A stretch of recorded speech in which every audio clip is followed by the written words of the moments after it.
Good evening or good morning. Welcome to another episode of Web3 Weekly, brought to you by Muzegan. I'm your host, Nick, and tonight we're running it back with a very special guest, managing partner from It Legal Sid. He's a Web3 lawyer. He's going to help us with Memecoins. He's going to help us talk about KOLs, and he's an expert when it comes to crypto legislation. Without further ado, let me introduce Mr. Siddhant Pandey. Yo, thank you. Sid, Thank welcome you. back, mate. Really appreciate the warm welcome. And I'm excited to start this conversation. There were so many things we couldn't discuss last time. So, yeah, without further ado, as you said, I'm all yours and I'm all yours. Nice one. Well, we're really happy to, as you mentioned, right? We met about a month ago or so, and we had, I think, one of the first podcasts of 2025 here at Web3 Weekly. And it was such an interesting perspective that you brought to the table, right? You are a lawyer by trade, and you walked us through how you got into crypto and how you were a lawyer first. But perhaps for those viewers who didn't catch that episode, can you give us like a little pitch or a little 2-minute summary of yourself, and then how you came to be here in this space? I'd be delighted to explain that and share that experience. So I started out as an entrepreneur, first thing first, but during my journey, I realized it's much easier if you're a lawyer. Throughout my entrepreneurship journey, I kept, thanking myself for becoming a lawyer at the end of the day, because the fact that you understand law and how other people are able to either manipulate it or sometimes ignore it and get themselves into trouble, right? I have seen all of this. I got into crypto back in 2021 when we launched our own cryptocurrency called Arata. It was an anime-based cryptocurrency. Back in the day, we figured that anime is booming and all those otakus, those anime fans, they're gonna love it. So we started building a streaming platform. That's how we got into Web3. But one thing led to another. People started reaching out to me for all the compliances that we managed in-house. So they were like, hey, if you've done it for yourself, can you also help us replicate these procedures? Can you help us with these compliances? So that's when I really started exploring the legal side of blockchains and crypto. And the funny fact is, when I started, this practice, building a niche for myself in the Web3 space, it turns out there are a lot of scams happening and people just don't know how to navigate through them.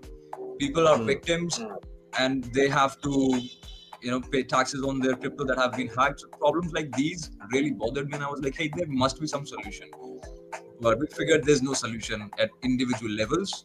It's the government that has to build rules in such a manner that either people are able to pin down who's wrong, who's right, and accordingly you are able to figure out how assets are supposed to be managed and what belongs to who. So crypto does make a couple of things easier. For example, if you and I have to get into a transaction, we don't really have to punch in our bank account numbers into our mobile banking apps. All we have to do is just get each other's wallet IDs and send the money in. But making it so easier also, reduces the liability of doing a thorough KYC or thorough check. Hey, what is the source of funds? Who are you? Who am I? Why are we getting into these transactions?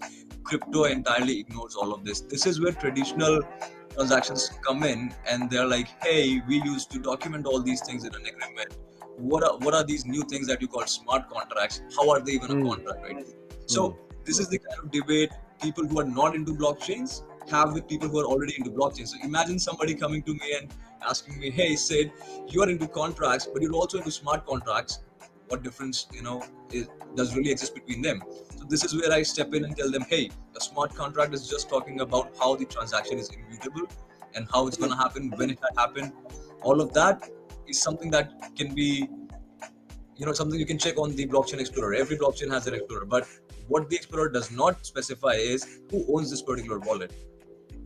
So this is where regulations come in. This is where traditional financing methods come in.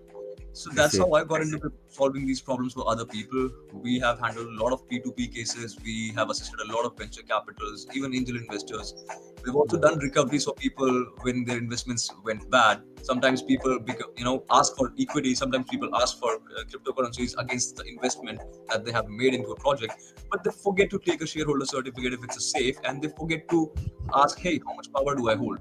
When it's a traditional company and you invest in a company, you often get a safe agreement, which is a simple agreement for future equity. It could also be a loan-based agreement where the equity can be, the investment which is shown as a loan can be converted into equity later. But all these traditional methods offer the investors a lot of power. But when you get into a SAFT, which is a simple agreement for future tokens, there's no such regulation. There's no act, no statute regulating, hey, if something goes wrong within the company, if there is mismanagement, if there is, operations being done, handled negligently, and if you don't know how the company is funded, how are the shareholders gonna sleep peacefully? How are they gonna figure out if something has gone wrong and if they have any say in it? Do they get to vote? No, they don't. Right. I'm gonna stop you there. Yeah. There's so much to unpack there, right? First, I totally dig it about the SAF agreement because I was explaining it to someone earlier in the week. And although it implies there's a legal contract, right, as a contract itself, it actually like you just illustrated from a lawyer perspective, it's actually not, right? There's a lot there, right? Also, you touched on earlier smart contracts, and even prior to that, you touched on trust. One thing that I've noticed is, bro, I don't like this light. I'm gonna fix this light. One thing that I've noticed, it's so trippy. It's way too trippy. Sorry. That's better. One thing that I've noticed is crypto is a tale of contradictions. Okay, and what I mean by that is we're gonna quote that for sure. Right. Well, listen, like it is, right? It's like, okay, there's this anonymity side of it, and this whole anonymous thing, and then there's this whole thing about scams, which we're gonna get into later. But then at the same time, what you mentioned was smart contracts, right? Which is actually built on trust, like permissionless. Yeah, it's trustless. A permissionless ledger. So you got this contradiction where it's like, on one hand, it's known for scams, it's known for dodgy use cases, or perhaps people not following through with things. But then you also, when you look at the underlying tech, and maybe this is also where you separate the people from the technology, right? We got a lot of bad actors in space. So if you look at just the tech, you strip away the human intention with the tech, or how they use that tech, you actually are left with smart contracts and permissionless and a transparent system of accountability. So I think that is something where, like, you as a lawyer, you're actually, like, you're not only educating, but you're walking people through those contradictions. But yeah, what would you say to that in terms of the fact that, like, it is a tale of almost two worlds? So what you said, makes sense. I often ask these people, right, there are people who really support crypto, there are people who are skeptical about it, and there are some people who are entirely negative about the whole crypto thing, right? Some people, some traditional people would be like, hey, why do you need crypto in the first place, right? So that's our first question. We need crypto because there is no other form of security that is free of the government's control. And why do you need a security which is free from the government's control, right? Right. This is the question that most people often ask, and this is where I tell them, hey, at the end of the day, no security is controlled by anyone, right? Cash is the only security that is governed by the bodies. Then later, as we develop as a society, we got other securities as instruments. So you have shares, you have debentures, you have loan, you have equity, all these things. They're different forms of securities. But imagine gold, right? If I want to trade gold with you for, let's say, any other element, let's say I want to exchange gold with you for diamonds. Is there a regulation? No, there's not, right? That is the true nature of negotiations. You always need more forms of securities to negotiate your deals. This is where crypto comes in. This is where nobody can inflate the economy. So, for example, cash, right? I often ask these people this question back. What happens if I start misusing cash? Does it not happen already? Do people not commit crimes with cash? Cash is being misused any which way. What makes you think that any other security that is being introduced won't be misused? There's no surety to that. Yeah. And I don't know if this is like, I'm not trying to give legal advice either. That's your world. But I mean, I think we've well aware that, like, cash, on a global scale is probably the most misused security, right? Yeah.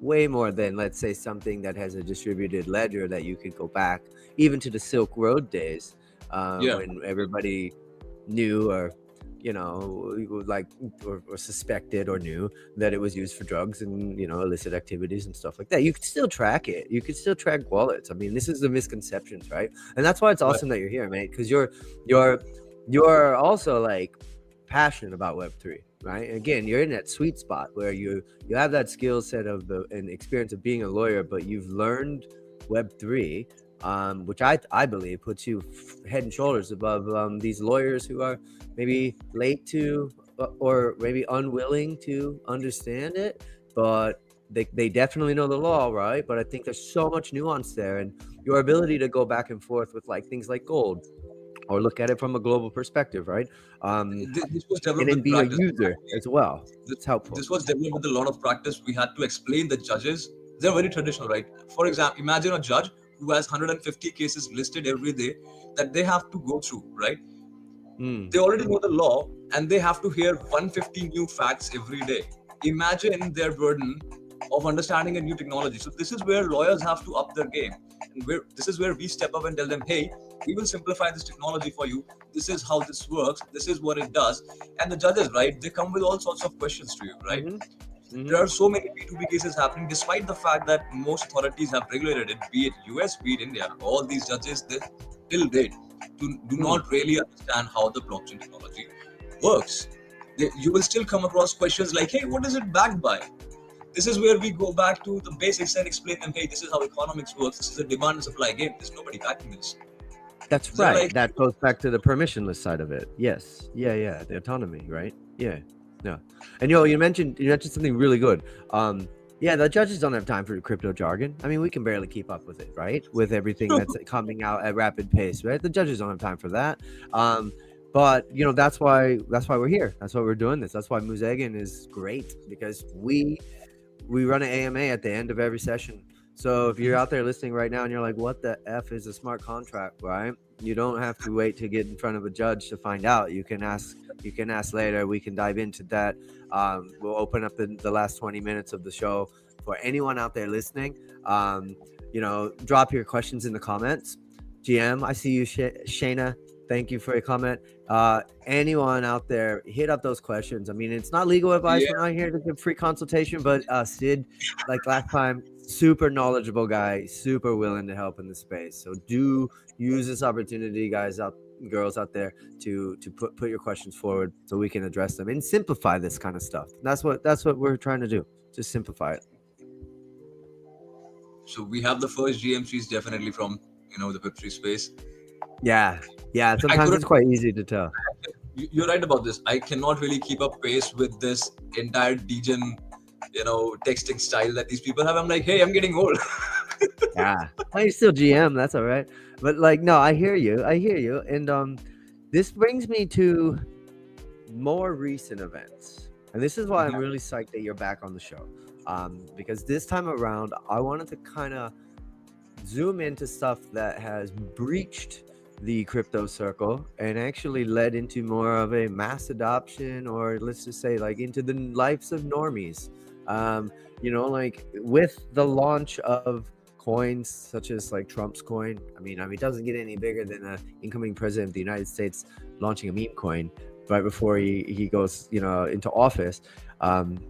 You can say what you want about the timing of it, and we're not going to dive into that. I mean, that is neither here nor there for me, because he's certainly not the first celebrity or person of influence or KOL in this regard to launch that. We've seen Scottie Pippen do it. We've seen Andrew Tate do it. We've seen Hawk Tuok. I mean, everyone has done it, right? Now, what I'm curious about and what I want to ask you about is the legalities behind it, right? Maybe different when you're the incoming president and you got a lot behind you, but you're starting to see this trend of celebrities or pseudo celebrities launch coins and then immediately rug.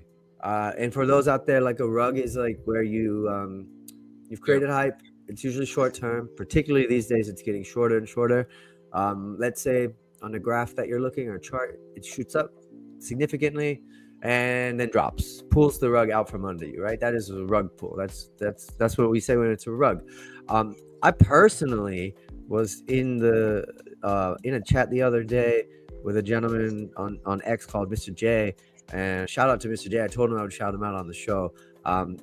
He was he's just a victim of another celebrity scam. I mean, a lot of people they'll create a Twitter, they'll use their fame, they'll use their notoriety. In this case, it was a guy that was well known as a meme. I think his name was Anthony Dodson. He was the hide your kids, hide your wife guy, right? Made a meme a long time ago. I don't know if you're familiar with him. I don't know how old you are, but it was an older meme. He got popular for it, right? Probably on Vine. Look at the meme. I don't know if you can pull out the meme for the viewers. Maybe we'll all figure out. Oh, I hate the guy. That's why I wouldn't even give him the credit, like personally, because he scammed my No friends. promotions. Yeah, no free lunch. But like, no, I mean, like, I can actually. We can name and shame him, really. I can try. But this guy launched a coin 2 days ago, and then within an hour, rugged everybody. I think it went up to I don't know, almost $1 million market cap, or $500,000 market cap. And he was online. All the tweets are deleted now, but he was online tweeting, "Look at my coin, please buy it." Blah blah blah. His legal name, his picture, the contract for the token, and then this is a red flag, right? People should have, looking back, like we talked a lot last time, right? You and I, about red flags. We talked about identifying those red flags.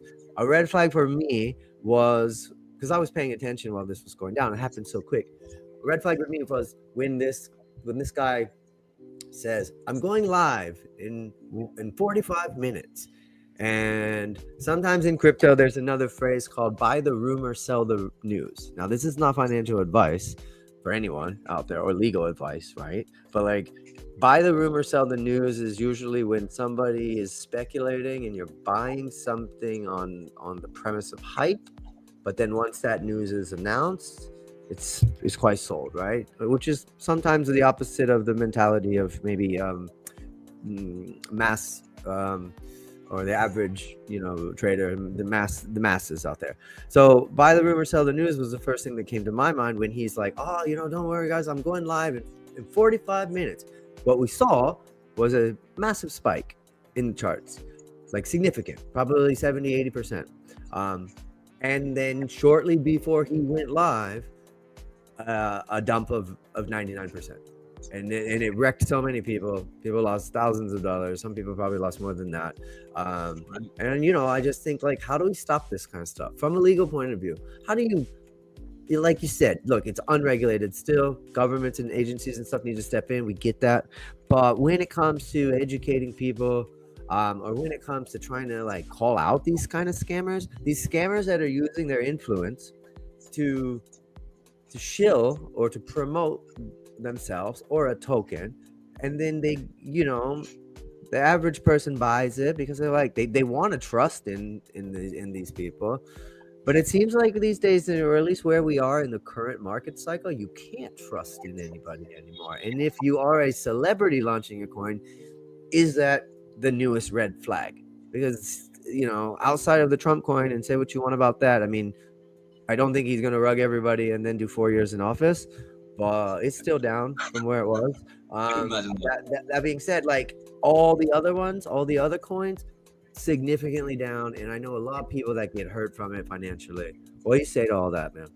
So you gotta fill me in on the information. What's the Trump coin really about? Does this have any intrinsic value? Are they building anything? Are there gonna be any returns? Like, how does it really work? It's just a meme coin. Yeah, I mean, like, I don't think I like that. I'm not educated enough to dive into any of the utility. Sure if there is, you don't have a utility. Yeah, we're not sure, right? There could be added utility, right? I think when I brought up the Trump coin was because what that did, that got my mom talking, right? That got family members and friends talking that were not into crypto. Like, I was helping people who never understood crypto, they'll now start talking about it. I mean, in a way, it was amazing. I love it. It onboarded. I mean, Trump onboarded a lot of people, and he helped bring it very mainstream. And I think, and kudos to that, right? Good, bad, or ugly. However, there are these other almost like B-level celebrities or internet celebrities who are almost preying on those new people who were onboarded thanks to Trump and thanks to this new Why attention of just Trump crypto. counted Elon Musk, right? Oh Imagine what yeah, he no, does. no, I'm just using Trump as an example because it seemed to happen like 2025. It was like Trump and then all these other coins like pop, pop, pop, all these celebrity coins, and then boom. You're right. No, it's Elon too. It's loads of people, but some you can There's a trust and lot of some you people. can't. So how do you handle that, right? So that's like I gotta understand your question better from a perspective. Like, how do I answer this, right? Because we Mm, cannot really stop crime from happening. So first thing first, there's nothing you, me, or anyone else can do apart from raising awareness, right? We can, right, blow whistles on the people who are trying to scam other people. right. But is that safe? Number one is my question. Right? If you were my client and you were to, blow a whistle on someone, first Yeah, thing first that we'll do is go through a due diligence exercise, figure out what's legit, what's not, get our legal opinions sorted on this. Once that is, we want to make sure that basically you do not end up defaming somebody, and we do not want you to face charges for defamation when you were just trying to blow a whistle. true, So, true. so Yeah. we also want to stay cautious when we are trying to call other people out. So this is Mm, something I usually advise my clients out, and it's a pragmatic approach, right?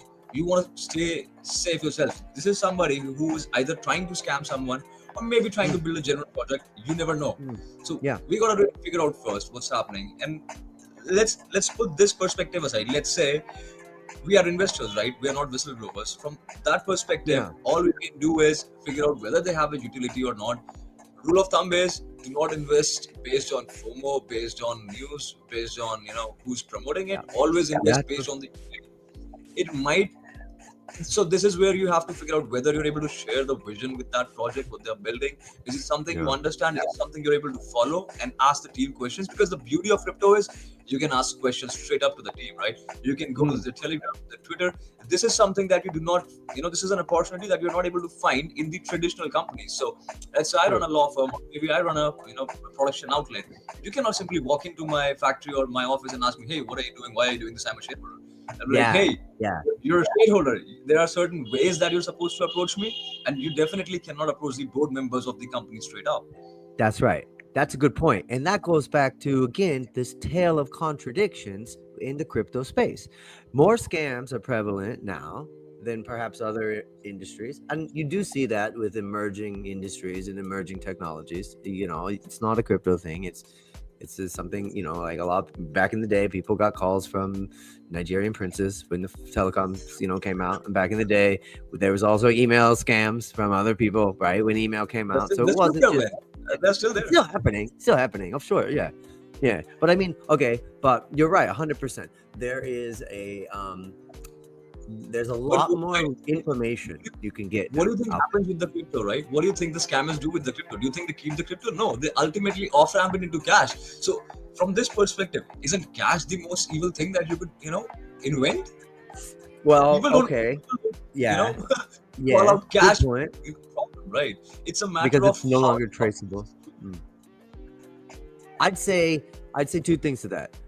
Great point, but looking at what the US is starting to do right now, I would say that it's not necessarily cash or crypto, but it's the platform itself. Where I don't know if you've heard, but I believe Pump.fun, which is the which is the I don't know, launch pad of choice for a lot of these influencers, for a lot of these scammers. I think, Mhm. there's 2,000 or 1,000 plus coins a day coming out off of There are a lot Pump.fun. of them. I think Pink Sales, there's, I mean, people who host their sales on Pink Sales. This is Mm. something that I can tell you from, I'm not going to name projects. I can tell you this from my personal experience and people who have, explained me how they have raised funds. They go and they buy their own tokens just to inflate the number so that it looks like, hey, people are buying into the Yeah, token. yeah, yeah, yeah. So they 100%. feel them caps, half of them by themselves and half of them is, by the public who got fooled by the fact that, hey, other people are investing into it. Yeah, And yeah. this same stuff used to happen back when NFTs were pumping. So people Oh would buy yeah, their own yeah. different assets. That's true. There was a lot of celebrities that endorsed NFTs too, right? And look where we are with that. I think the thing that bothered me the most with this one was it was so quick and a bit shameless. Um, it'd be different if all those tweets were still there by the person who launched that meme coin. right? That influencer or that celebrity guy. But they were all deleted instantly, right after the rug. No, sorry, no nothing. The account still remains, which is a bit odd, because sometimes you see people that completely ghost, right? And then they block, the dev's gone, right? And then they block the account, they block the people. The person is still there. All the tweets have just been deleted. And I don't know if that person knows how the internet works, but nothing is really deleted on the internet. So I just found it very short-sighted. Way It back made me wonder. still find tweets. A lot of people still have these tweets. In fact, the guy that asked me, he was like, "Can you bring this up on the podcast tonight?" I was like, "Yeah, sure, I'll bring it up." Like my mate was just like, really agree, and they're in the same jurisdiction as this celebrity. It's very easy for them to pursue this as a criminal complaint as well.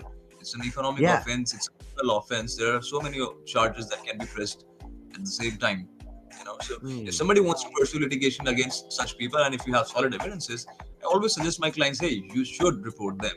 And you should get a solid complaint filed against them. When I say solid, it means the complaint has to be airtight, well drafted, and the counsels, they have to put in the effort of figuring out, hey, what charges are to be pressed and how do you really justify those charges to the investigation authority so that can actually enforce those charges against the accusers. I love that. I appreciate that. And yeah, I mean, what I think we all need to do in this space is help each other avoid these kind of scams. Right. And I think that's, again, you're doing fantastic work because you have the knowledge of the law behind you, but also you're a user and you're an active Web3 participant, right? You're a user of crypto. You're an active Web3 participant. So I mean, you understand how the game works, so to speak. You like you even said you've seen a lot of it, like ups and downs, pros and cons, the good and bad and the ugly of it. I've been scammed myself. I've been robbed, I've been scammed, I've been hacked. Oh, bro, yeah, it sucks. It's like a rite of passage, You're always like, I made every mistake you could make, right? Like that's the thing where I get passionate about. Because I've learned from the mistakes other people made, right? So people come to me telling their stories and how shit went wrong. Yeah, on that note, like share your stories, share your thoughts, share your questions in the comments below, everyone. We're here to just educate and help people prevent like others and themselves from getting scammed, prevent yourself from from these hackers, from these people that are kind of just tricking you. And to be honest, they're kind of setting the space back a little bit. They're actually, it's just not good for the maturation of the space, because for every person out there who learned something and just took their first step into embracing Web3 and embracing crypto, there's also another person that just like lost their money because of something, and they did it, maybe they tried something new, or they were alone, or they followed the wrong person, or they were misguided by these kind of celebs, and that never helps anybody. When you walk away and you don't come back, it leaves a sour taste in your mouth, right? So we're gonna take a short break in a little bit, I believe, but do leave those comments out there, do leave those questions out there. Maybe you yourself have been scammed. I personally, I clicked bad links before. It sucked. I've clicked a bad link on Twitter. I can tell you the stories how I have been scammed. I can tell you stories how some clients I have known, they have scammed other people.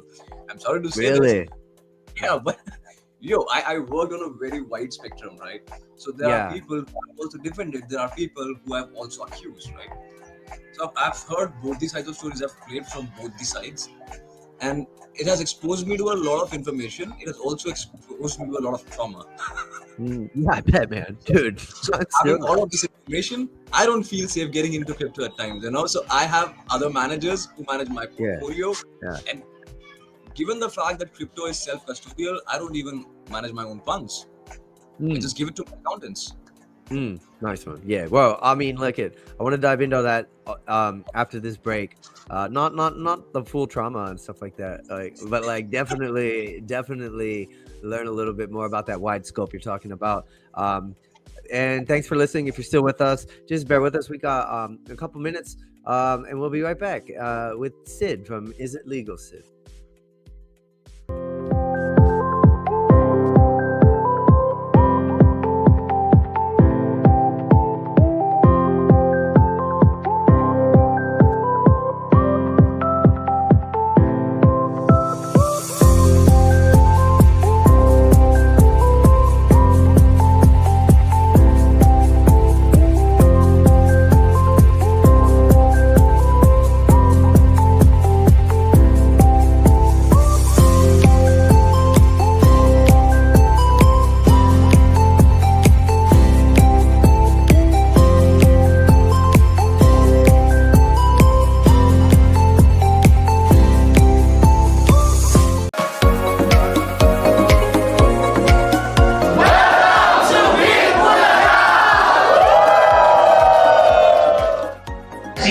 numbers right now. I'm so happy. I think you guys have 1,400 registered participants.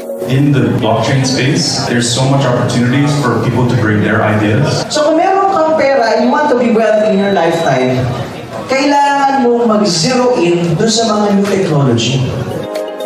As traders, no, as forever students of the market, kailangan tayo rin nag-evolve.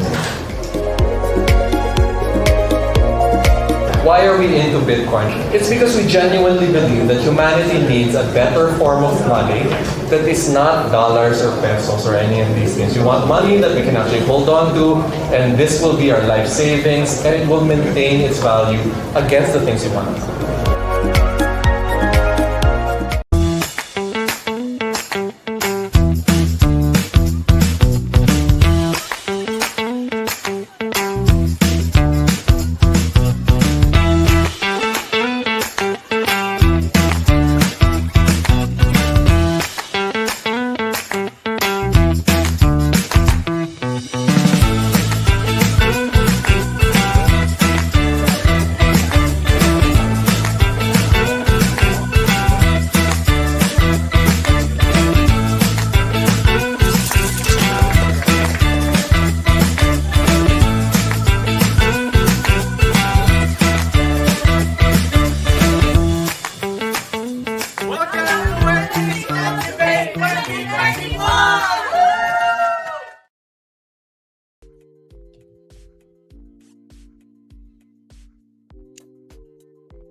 And we are back with Siddhant Pandey. This is Web3 Weekly. I'm your host, Yo, Nick. you pronounced my name very funny. Bro, fix it. Dude, don't sue me, mate. Don't sue me. Just tell me how to pronounce it. I keep fucking it up. Yeah. Just call me Sid. That's fine. Just call me Sid. Yeah, bro. Now, Sid's here from It Legal Sid. I'm gonna get sued for pronouncing his name wrong. And yeah, we are here to talk a little bit more about that wide scope you just mentioned, mate. Tell me a little bit about some of the other things that you do. And you mentioned that you're representing people that have been scammed. You yourself have been scammed. I don't want you to breach any confidentiality laws, but what would be like what would be some hypotheticals, or what would be some examples that you might be able to share so that it adds some value and helps the listeners out there avoid those potential ones? So I'll tell you how these scams most often work, right, without breaching any confidentiality. Of course, I'm not going to take any names. But I'll tell you how these scams are systematically executed. So what you need to figure out is what a smart contract is, how it really works. But even if you don't have this understanding, you got to understand that smart contracts can be violated and they can also be manipulated, right? It really depends who has created the smart contract. It's a piece of code at the end of the day. So you gotta know who has coded this, who actually punched in the programming language, and who figured out what line of code needs to go where. Eventually, there are certain values that you can manipulate and either call the liquidity pool back to you. A liquidity pool is a different wallet where you keep your own generated tokens, which are your native tokens usually, and you keep some other assets along with it, so that eventually people can trade off of this liquidity pool. So honeypot is the most common rug pull that people do. What they'll do is they'll make you buy, right? You can buy, but you cannot sell. There are certain couple of ways how they achieve it. So how they do is either sometimes they increase the tax to 90%. So all these smart contracts, they give you an option to either have an inter-wallet tax or have any kind of tax that you want to have if you're coding the token. So if you and I create a smart contract, and imagine you and I want to scam people, the first thing you and I can do is, all hypothetical, of course, because we don't want to lose confidentiality. Yeah, hypothetical.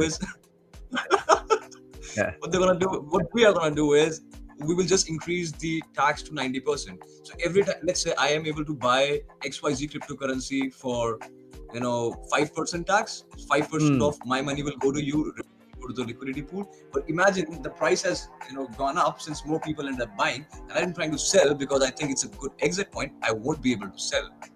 This is called a honey, because the tax is so high, the slippage won't go through, or they will simply blacklist our wallet ID so we can't really sell. Yeah. Fortunately, Yeah, and that's a honeypot for everyone out there. Like, yeah, shout out to Omar, who's just talking a little bit about how he's taking notes and integrating it in his next business. Don't fall for the Not honeypot, Omar. advice. Huh? What did he say? This is not financial advice. We're not teaching anything.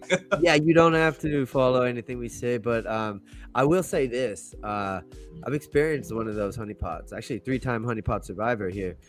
It's the worst. It's the worst. What do you mean because- survivor? How do you I mean, survive like, something it like just like I You mean, I end up never losing got a it fight. out, but I didn't walk away, right? I'm still here.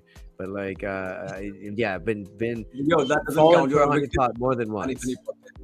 So What's you that? call yourself a victim here. You're not a survivor. You're a victim here. Yeah, We didn't victimer survive. who's still around. I mean, that guy, it's still in the pot for sure. Like, but it's a sad thing, right? Like, because there's so many things at play when you're purchasing and you're making those decisions, and sometimes looking at the contract or looking at the code behind the contract, like you're mentioning, to see if that slippage has changed, to see like if there's any You can do that. nefarious You can do that. code. It's hard to do. It's easier now, but it was, I mean, on Ethereum when it was a little bit difficult, or maybe for the average user, you're not necessarily scanning it the way that you would normally do. But yeah, I mean, I remember like I didn't even check I didn't think to look into that. Nowadays things are getting better. Average Joe figure out what's wrong with the contract. Average Joe won't be able to even navigate the Explorer to the point where they can figure out, hey, this is the smart contract. So first, you need to be able to navigate to that point, and then be also able to understand what the code says. You have to be able to understand the programming language. Most of these smart contracts are either coded in Viper, Solidity, or Rust. Most common is Solidity. Yeah, and I don't know a lot of average people who can read Solidarity, right? Like, or Rust, But fortunately, as these scams happen, there's always an evolution in the space. So sometimes people have to learn at a cost, right? But there's an evolution where things get easier. I know that on a lot of decentral exchanges now, which is the exchanges where they're permissionless. They're not your traditional ones like Binance or Coinbase. They're a little bit more wild west, a little bit more how to say, like a little bit more of a learning curve for those. Not as simple as a Coinbase perhaps, but these decentralized exchanges are starting to educate a little bit more, where they have stats like, is it a honeypot? No. Is it Dex safe? Screener has it. I recall that. Yeah, Dex Screener has one, right? And that's helpful, right? And now I check that every They can time. be cool, right? Trust me. I have once again. I'm not proud of defending these people, but then again, this is my job, right? I have come across people who have been able to bypass Dex Screener as well. Right.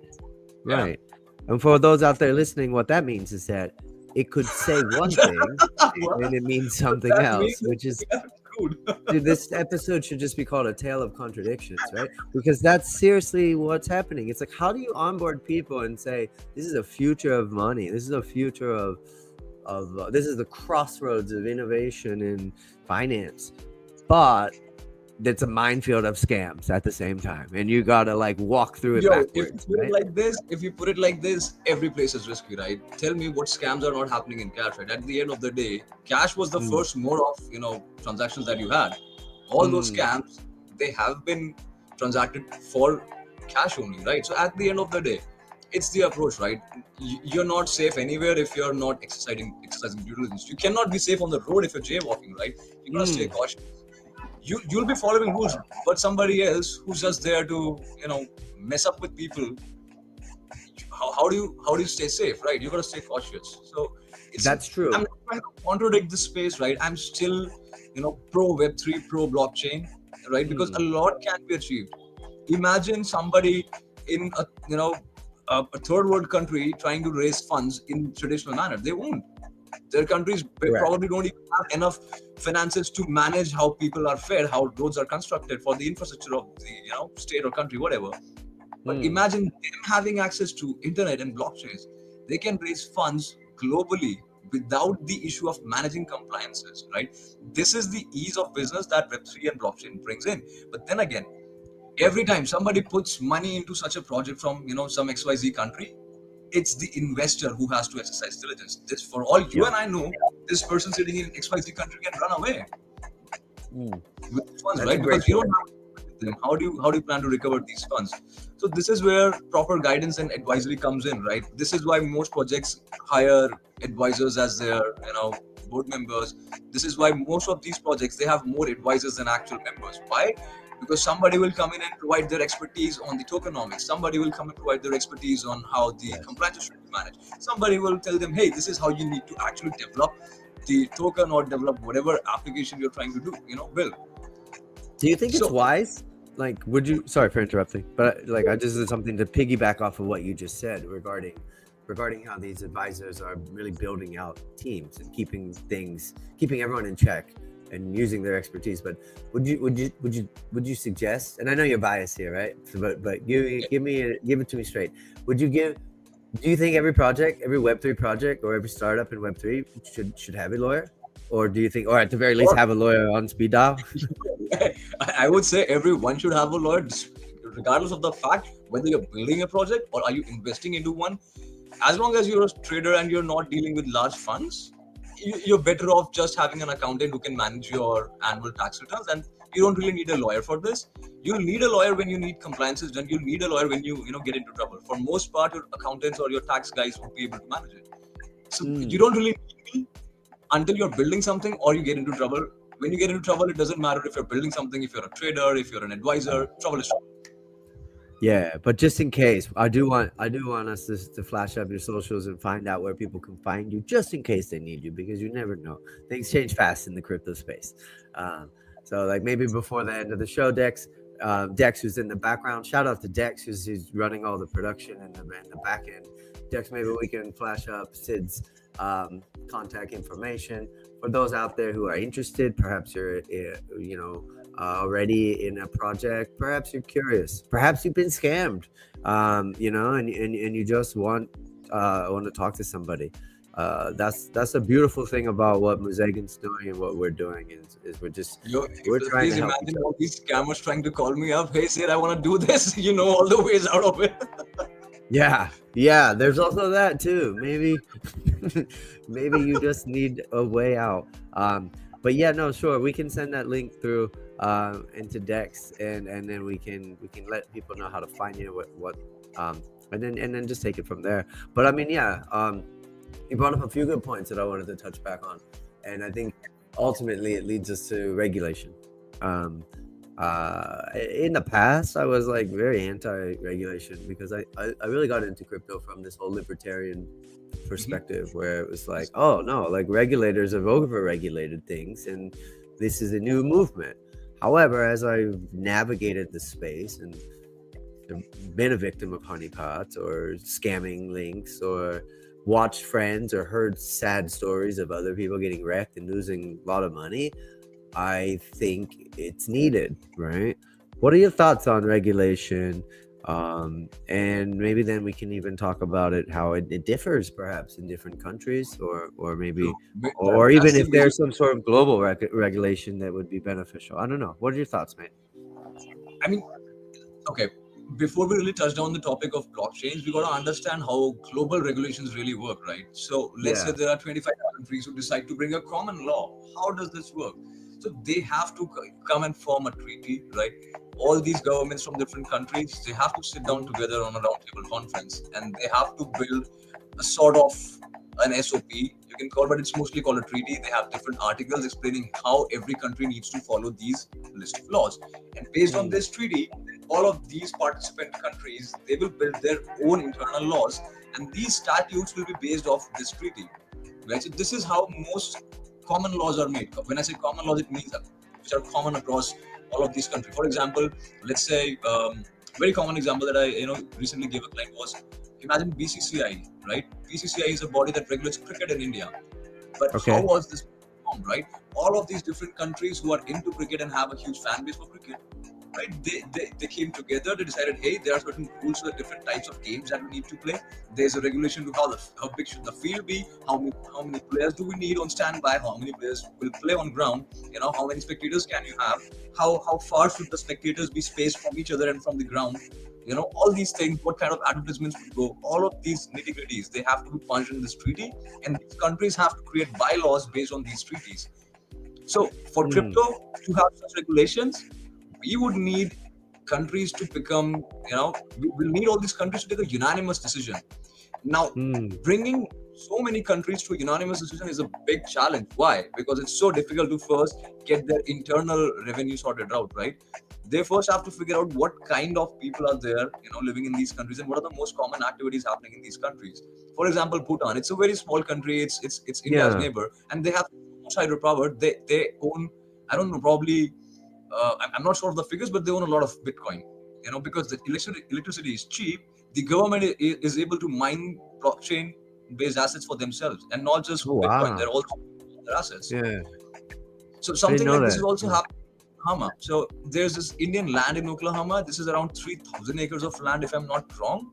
So this is Indian ancestral land that the government of Oklahoma gave back to certain Indians there, right? And all those people following that lineage, they don't have to pay taxes when they mine crypto in Oklahoma if they belong to this particular lineage. So all of these different things have to be kept in perspective. Countries have to figure out what kind of taxation policy is good for them. For example, Dubai has like close to no taxes on blockchains, but in India, you're about to pay 30% taxes.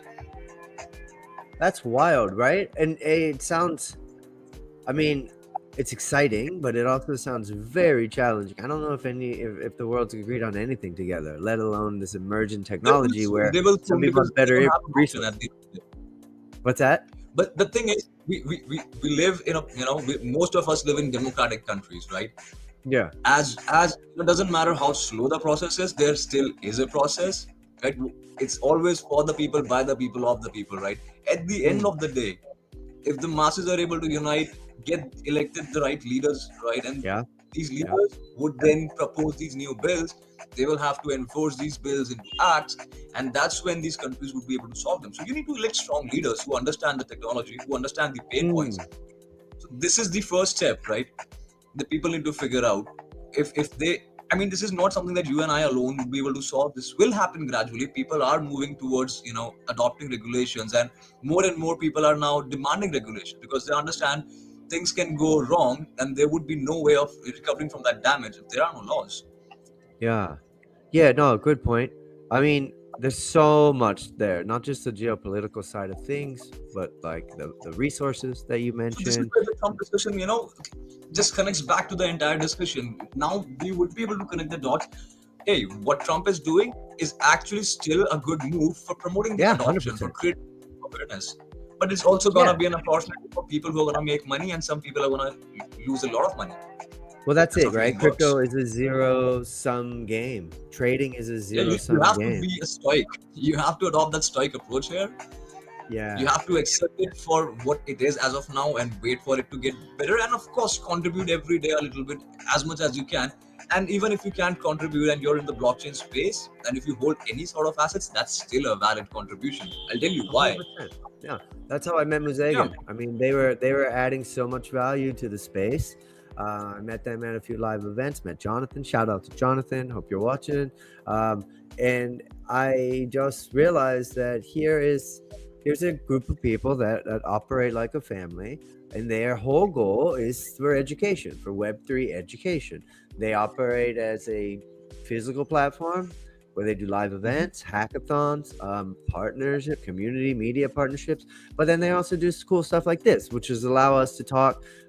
They run webinars, they run workshops. They're really there for the long run, and so that they can do their part. And I think that's what you're hitting on, right? Trump's doing his part. Right. You're doing your part. We're all doing our part. Yeah, it's going to be bumpy. It's going to be uncertainty, but that's what happens in this very new emerging, not only asset class, but an entirely new industry that's going to create new jobs. Not just more court cases for you, but entirely new problems for you too, and entirely new other things, right? Entirely new like careers. So yeah, it's interesting, and it's interesting how you do a great job of going back and forth to gold and the dollar or cash and stuff. But here's the thing that's quite interesting, right? Like that stuff has been around for a long time, and it's still hard to trace. Whereas we're in an infant baby stage, right? We're at a toddler stage of crypto and in Web3. I imagine as we mature and get into this more of an adolescent stage, it becomes easier to regulate. It becomes a little bit safer. Dare I say, maybe get a little bit boring, but that's a good thing. The volatility decreasing is probably better for the average person who's on the sidelines, not wanting to take that risk right away. But that is, I think, very different. That trajectory is different from where we are with cash. Cash has been around for ages, yet there's still going to be scams. The one thing that the technology provides for blockchain is that there's this underpinning of trust and accountability and transparency, and that was what attracted me to the space in the first place. Is that it's like, oh, this is the technology of the future. The money comes with all that stuff later on and whatever, but like that's something that the dollar or like a bot or whatever currency you're dealing with. I'm in Thailand, right? So the bot or the dollar or like the Korean won, that's something that they just don't have. You're seeing it as they move towards a CBDC, and that is like a central bank digital currency, but you're definitely still seeing people money laundering, people doing all kinds of other dodgy, nefarious things with cash, and you can't blame it on the fact that industry is young. Crypto, you can at least blame it on a young industry that's still learning its way. The cash, you're still gonna have that problem. So I think, like, for better or worse, blockchain is solving that problem, no matter where it is in its timeline. So what do you say? I tell you, like, I don't know how much time we've got, but the thing is, when you say cash has been around here for a long time, that's not actually true. We have the humanity, this human society has been dependent on barter for more long than for a longer period than they used cash. Humanity as a whole, they introduced cash into their society at a very later stage, right? I mean, in the next podcast we sit down together, I'll be able to create a chart and show you which timeline was cash introduced and when, for how long have we been depending on barter system, right? But that would be cool. Now forget barter system. What exactly is any sort of transaction is based on a negotiable instrument. So you need a tool against which you are able to negotiate your deal. So that's what a negotiable instrument is. At the end of the day, cash, shares, bonds, debentures, blockchain assets, NFTs, all of these, even gold and your silver, all these assets, they are all negotiable instruments. So when fundamentally speaking, if you're dealing with a negotiable instrument, as long as the counterparty is willing to accept it, there's no bar to it. For all I know, you would be able to sell me your home for peanuts, legit peanuts, If you agree to it, and if you pay the necessary stamp duties, if that is the case, we're good to go. So at the end of the day, who wants to receive what in against what? Your consideration is completely up to the parties. So tomorrow you and I can decide, I'm going to charge you in Bitcoin for XYZ services. A day later, I can tell you, hey, please pay me in Ethereum. A day later, I can tell you, hey, just pay me, in cash, or someday maybe just pay me in kind. That's a deal between you and me. That's a negotiation that you and I are having. Why does somebody else have a control over it? If this is the mentality that we have towards crypto as a negotiable instrument, we can take this a long way, right? But when we look at it as a store of value, this is where all these challenges come in. You have to be sure, hey, whether are these people audited, is the code safe, is the team reliable, just like any other investment. So it depends how you're really approaching currencies. For example, I use a lot of stable currencies for making payments and receiving payments. We don't care about its value going down. At the end of the day, all I know is, hey, I'm gonna get this payment quickly, I'm gonna off-ramp it for cash or whatever XYZ. I can buy gold directly from that. I can directly buy real estate from that crypto. It doesn't matter. At the end of the day, if somebody else is willing to take it, I'm happy to take it as well. Yeah, that's the whole demand. I love that. And like, If we had more time, I would definitely even pull up the tweet that Elon Musk just tweeted a few days ago, which it basically captures exactly what you just said. It's not about money. You know, there It's, was this it's coin always called been Elon about. Gate. It's always been about the agreement of exchange, right? Go ahead. So I'm What's so that? sorry to cut you on like that. Before we wrap up, I was like, hey, since you mentioned elongate, Elon Musk, back in the day, I think back in 2020, there was this coin called elongate. So apparently, Elon Musk tweeted, hey, if there's ever a controversy around me, let us please call it elongate. And Yeah. 15 minutes later, somebody just created a token out of it, Sure. and they pumped it so bad. I mean, one token costed, I don't know how many cents. Like they had 7 decimals in the token price, that's right? true. And they were Yeah. able to remove 10, like 2 decimals a day. I was like, wow, they're pumping this coin too fast.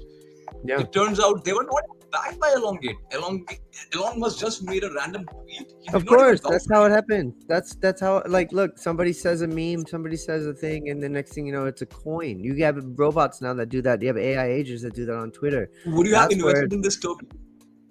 No, I don't have anything in that. But like, you know what I mean? I Like that. did. Like, oh, did you? Oh, shame, bro. You should have sued yourself then, bro. Like, But no. they Anyway, turned out to be a legit product. They turned out to be a Yeah. legit product, and they ended up helping a lot of people in a lot of different countries. They became a not-for-profit organization, and they redistributed the proceeds of the token to some of the holders, and they did charity for the rest of the tokens. I also made some. There you go. I like that. I think I made. like that. That's different. I mean, that's the thing. Let's look at it, man. We're gonna have to wrap up soon. Sid, obviously, I enjoyed running it back with you. I want Dex to put your LinkedIn and your Twitter up on the screen while we kind of like slowly wrap it up. I could talk to you all night, mate. I really enjoy this. You got a wealth of knowledge, plus your experience and your war stories are fun. But yeah, everyone out there listening, do pop over to Sid socials. This is him on X. Super excited as well for the next time we do this. We might need a trilogy out of this one so we can dive into where money comes from, how value is really perceived. Obviously, I love those meme stories, as heartbreaking as some of them are when you actually like lose money and all of these things. There's glimmers of hope when you see that some of these people are doing the right thing with it. They're doing it for charity. They're educating people. They're helping people traverse this new industry together. Where else could we find you? I mean, where else? Sid, are you active on? This is your ex. Are you active on LinkedIn as well? Yeah, that's mostly where we're most active. Nice. Maybe we can pop up Sid's LinkedIn as well. And everybody out there, give him a follow, give him a DM. If you have those questions, you don't have to keep them here tonight. They're not exclusively to this stream. You can always reach out to myself, Sid, Muzegan. We're all friendly peeps. Shout out to Omar. Omar, I'm glad that you liked it. Omar, if we could pull up Omar's comment later on too. He says this was an extremely insightful stream. He learned a lot, and to be honest, so did I. Like I love when Sid's on the show because he's a real one, and he's a real one who's got your back, especially if you need any legal advice or if you have those questions. One thing we always say on this show, and we've said it last time, Sid, is like, don't go at it alone, right? If you go at it alone, you're already at a disadvantage. There are resources, there are tools, there are people out there, and it's all there to help you. It's an interesting time, interesting year, but I would say if you really want to go further, go together. Find your tribe, find your people, connect with people like Sid, connect with people that are connected to Muzegan, because it's that community and that power of the community that really propels the space forward. But also you just learn faster and you feel better. And even then, you create that safe space to where if you do mess up and make a mistake, you got people there that are looking after you. You got people there that are helping you out. So I also just wanted to say thanks to everybody. Thank you, mate. Loved it. Apologies if we went over a little bit, everybody. But Dex, Rachel, Jonathan, everyone in the background from Muzegan, always a pleasure. I think we're gonna run another show on Saturday. So this may be the first week for everyone out there listening that I'm gonna do another show. We got a very special guest on Saturday. Stay tuned for that. In the meantime, don't hesitate to reach out to myself or Sid. Sid, mate, pleasure. I really could just go another hour chatting. So we do have to run it back a third time. If you're cool with that. Yeah. No, thank you. And one thing before we hop off, anytime somebody comes to Muzegan for any kind of advisory, I'm a part of your team. If I'm gonna join the Telegram and all these other places. If anyone needs any sort of advice, we're happy to jump on the group. Just tell them it's not about making money. It's about building the community and also helping other people enjoy the Web3 journey. I love that so much. Awesome, man. All right. Thanks, everyone. Have a good night or good morning wherever you are, and we'll see you again soon. Bye-bye. For sure. Thank you. Bye-bye.